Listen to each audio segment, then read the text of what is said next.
Welcome to the Pub Date Podcast, the show where two book broads discuss what should happen before, during, and after your book publication date. Brought to you by Broad Book Group, with your hosts Vanessa Campos and Jen Dorsey.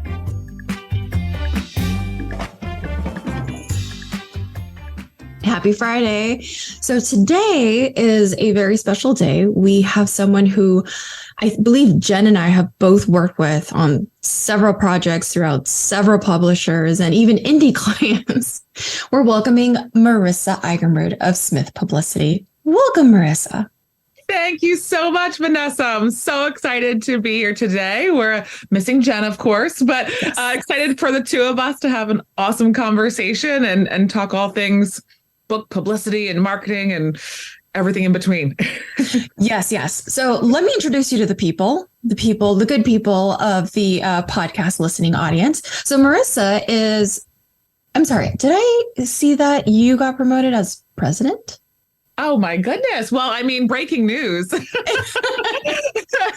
don't even know where it's out. I know it's an internal message so far, but maybe it snuck its way into our newsletter or something. But yes, just as of a few days ago, I was promoted from senior vice president to president. Congratulations. Thank you. And that is also coming with other very exciting transitions at Smith that have been in the works for a bit, as our current president, Sandy Smith, moves into the position of CEO, and Dan, our founder and CEO, is officially kind of retreating a little bit back to that founder status. Still very much involved, in certain things, but I'm excited to have, even more of that female stronghold at the top. Oh, heck yes. Overall, as we move ahead. Heck yes. You got to let women run shit. We get it done. Yes, we do. But Marissa has been working closely with all teams across the company at Smith Publicity throughout her career in public relations. She has worked with nonprofits, Fortune 500 corporations, international brands, colleges, universities, you name it. She brings extensive knowledge of the publishing relations realm, as well as an organized and dedicated focus to everything she does. And we in book publishing, and even the authors that we've, worked together with, they really appreciate it, and they have nothing but great things to say about you guys. Oh, thank you so much.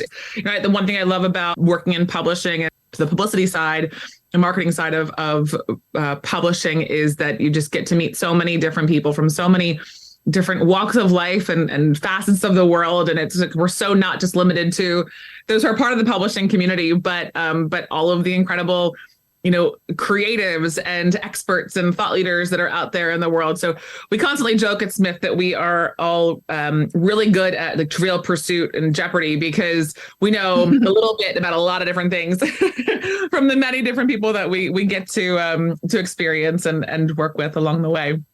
And that's really what I love about working with in book publishing, specifically nonfiction, where, the audience right now knows that we do nonfiction business, but everyone brings a little bit of flavor to, their expertise and their knowledge. So I would like to get started in terms of like, hey, you have a new client. What does that process at Smith look like? So, let's say, for example, I introduced you to this client that we had at Broad Book Group, where he was looking to do SaaS B2B pricing strategies. And it was insane, because we were looking at it and we're like, wow, that is specific. That is niche. That is specific. But even more so when he's decided to incorporate like 90s hip hop and music into this. And it's like, how is this all going to tie in together? But when we started reading it, we're like, okay, this is cool. We got to introduce them to Smith.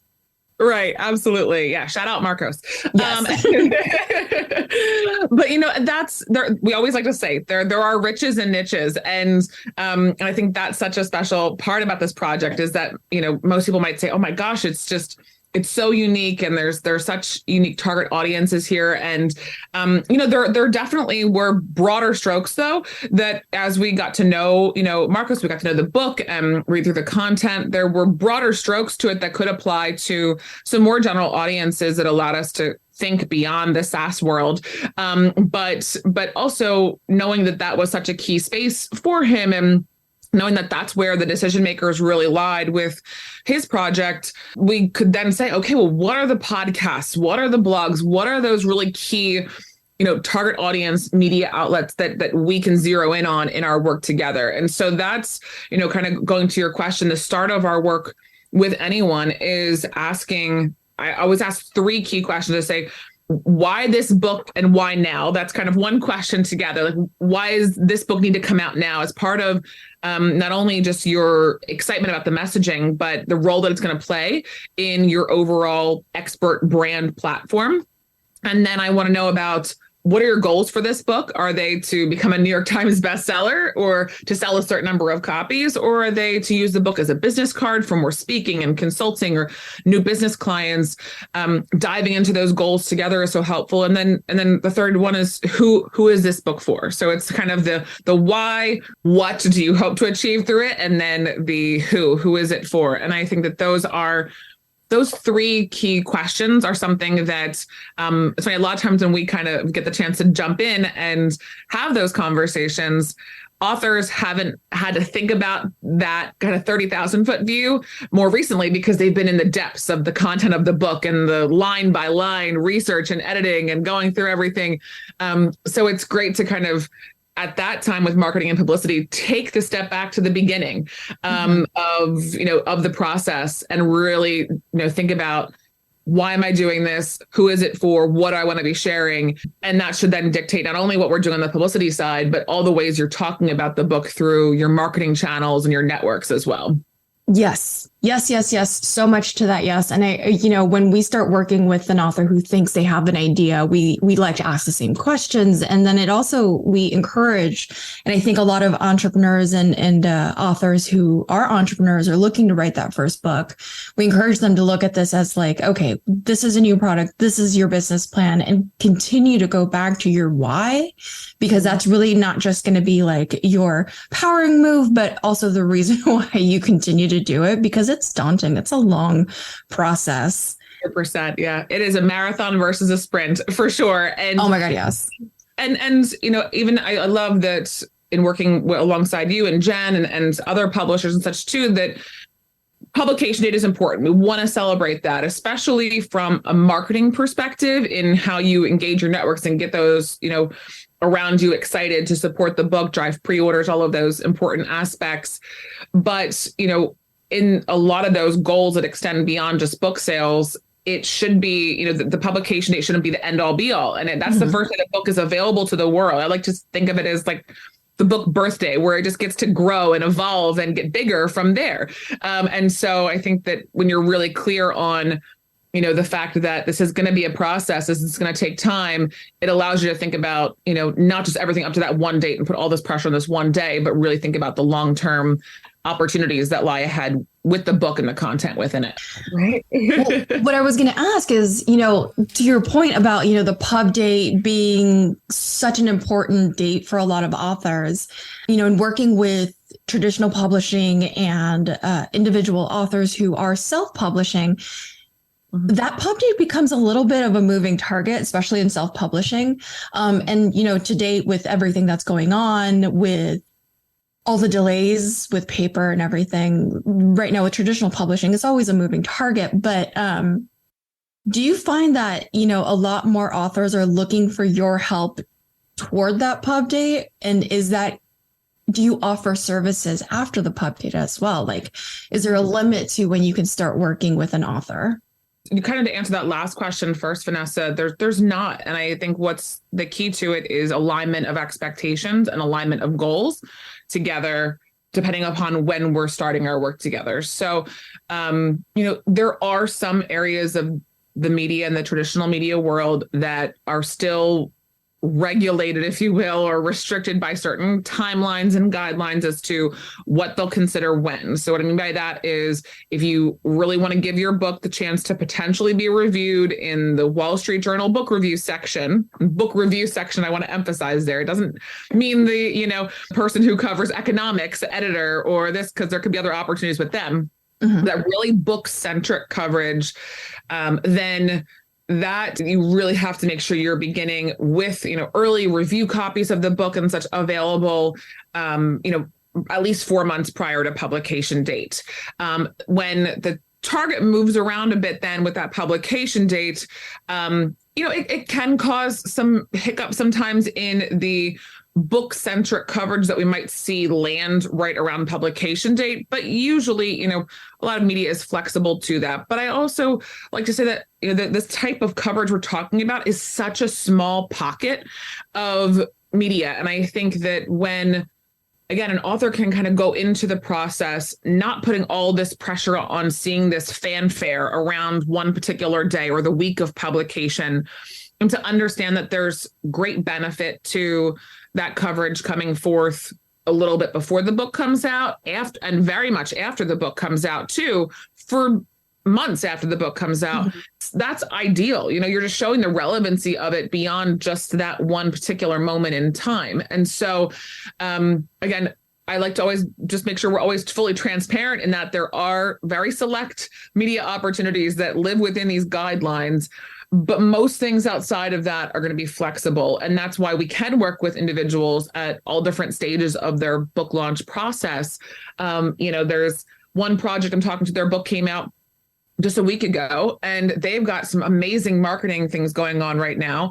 The goals that we've talked about are all about thought leadership and really sharing the messaging of the book. And so we're going to kick off a campaign together the second week of January in the new year. Whereas, someone else that I talked to just earlier today, it has a book launch in mid-March of next year. So we're not necessarily in that 4-month lead time, but we have 2.5 months to still take advantage of. So we're talking about, some what we call shorter lead book-centric opportunities. It might be positioning certain excerpts of the book, having it included on certain recommended reading lists, but really making sure that they know that we're not going to probably see some of those mainstream traditional reviews, and that's okay. Their goals were not all just about how well the book does on its own. And as long as we're aligned in that, and those other initiatives of platform development for the author and expert, those things are what allows us to keep going well after publication. And there's many times we work with individuals for sometimes years after their book comes out. I love to hear that. I love it as a publisher, as somebody who's worked in the traditional sense. I love when an author appreciates what publicity can do, not just for the book, but also for themselves, the platform, because that's really a lot of what the whole purpose is for a book, for a lot of the authors that we work with. Mm-hmm. But I wanted to touch on, like expectations. I feel like a lot of people, especially, new authors and sometimes authors who have had 10, 20 books, sometimes I get okay, well, how will this relate back to sales? And I feel like that's something that people really need to understand and really grasp that, this is not necessarily aligned with direct sales. Do you get that a lot with customers that you're talking to? Absolutely. Absolutely. And I think it's really important that upfront we're clear about the fact that it's very hard to see a direct correlation between publicity and book sales. And I explain that in that it's human reaction. So with publicity, with media coverage, if you do a podcast interview, if you write a byline article that's placed with Fast Company, if you, there's a review of the book or an excerpt that's published with a certain blog or other online publication, what someone decides to do after they've engaged with that coverage is out of our control completely. And what we want to make sure is that, hey, the book is ideally mentioned. There's, if possible, if the outlets are open to it's linking back to Amazon or to their website, we put all the other pieces in place to make sure that ideally someone can take action and get back to the book in some kind of way, or the author's platform in some way. But what that listener, reader, viewer decides to do when they decide to take action further, especially with buying a book, is so much out of our hands. And I think something else that we really see more so today than, I've been with Smith for over 13 years, and I think this has changed drastically from my early days at Smith, is that now if you hear a podcast interview and you hear this great expert that you're interested in, it's kind of rare that you go and immediately buy the book right away. What you're going to do instead is you're going to go find that person. You're going to start following them on their social media platforms, or you're going to sign up for a newsletter they might have. You want to engage with them a little further to kind of see what they're saying beyond just that podcast interview.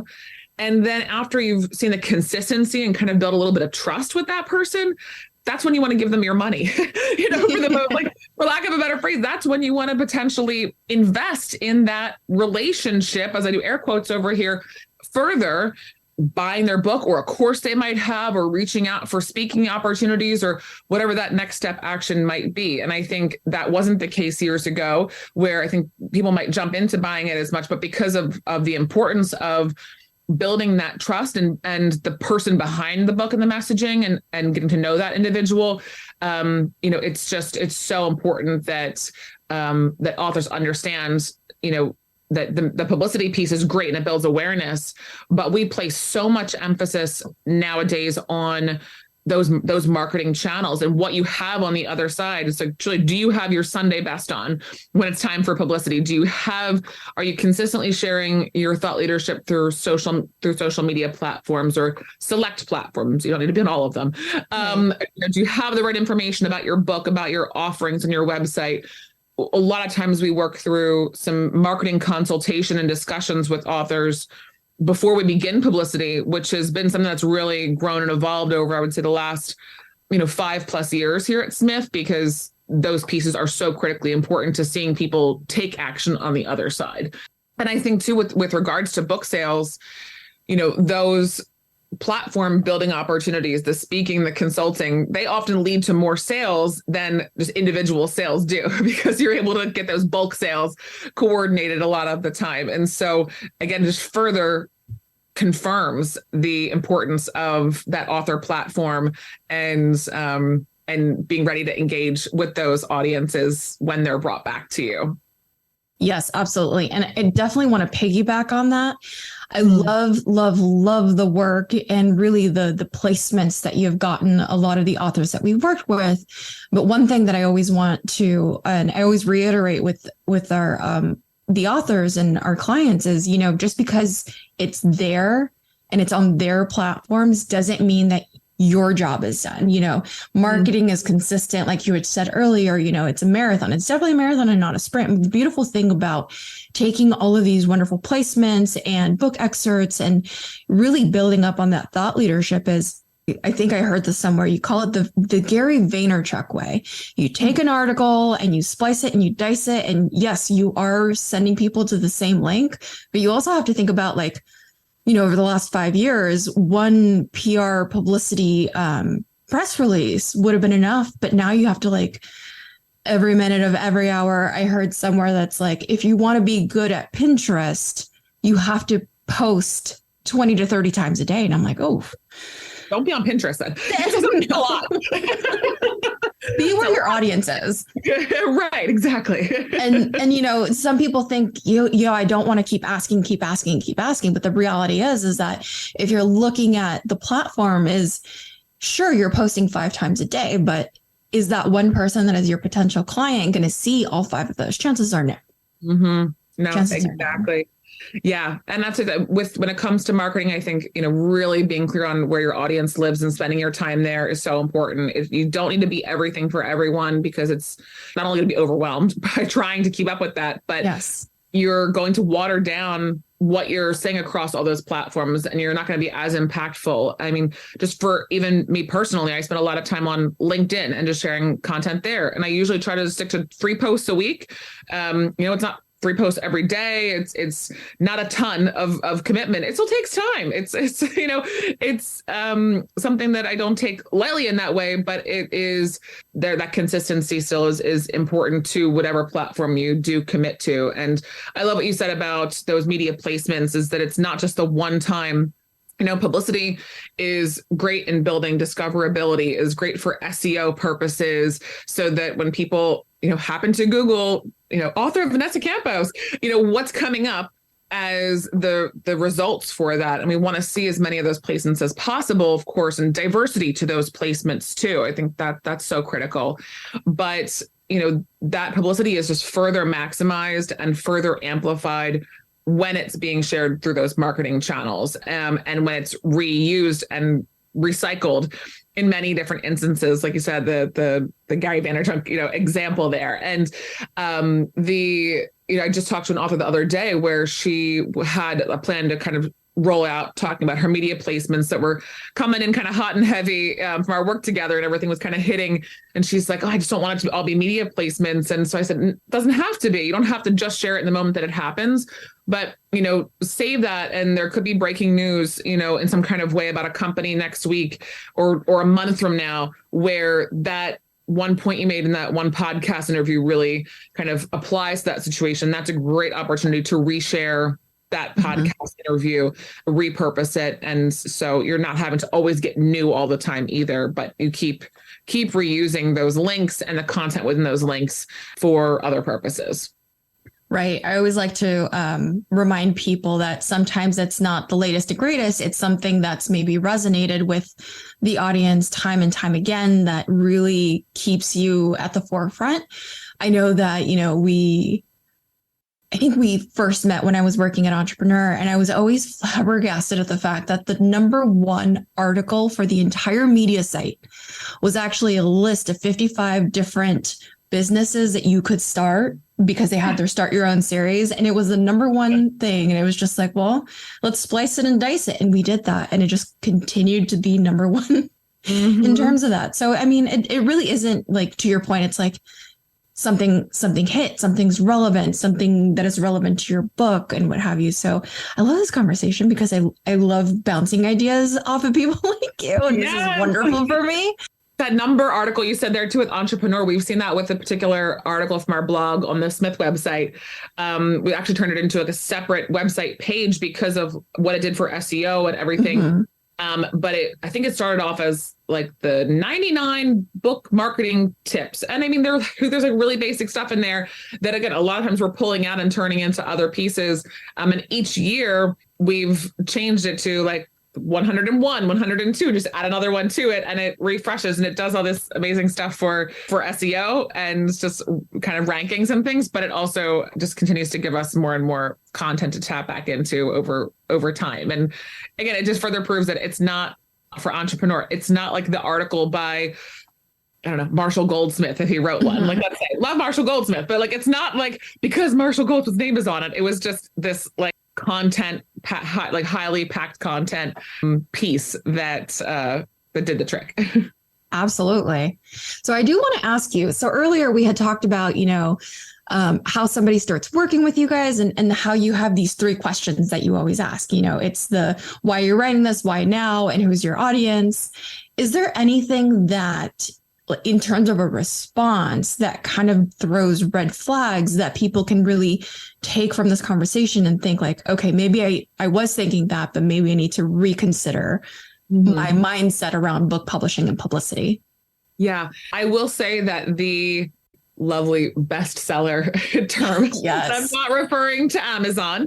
But when we hear those words come up and we hear whether Wall Street Journal, New York Times, those goals, come into play when we talk about the goals for the project, it does send up some of those orange flags. I'll give it a little bit in that, we really need to understand why they have those goals in mind. And a lot of times I find that it's because that's what they think their goal should be versus what might actually be impactful for them. That's because their friends told them that should be their goals versus being ones that are actually going to, impact the why behind the project to begin with. And so I always appreciate the opportunity to ask those questions, to if I get that response, to educate and to help people understand kind of what it might take to get to that goal. And it is not a goal that everyone can reach. And there are a lot of strategies and such that come into play when trying to reach goals like that. And especially if it's a first-time author or a newer author, to the landscape, it's going to be a much steeper uphill battle than it is for Brene Brown and Dan Pink to be on that list.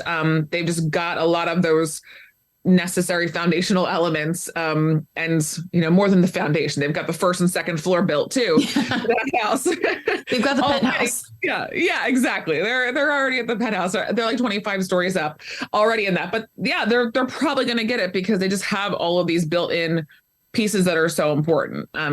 your network and how your network will respond and how you can engage them in pre-ordering the book is the end all be all to bestseller lists like that. And so, sure, are there those out there that you can bring in to pay for certain degrees of support to get to a goal like that? Absolutely. And we don't frown upon that if that's really important to you, but we'll talk about that as an option if they haven't considered it before.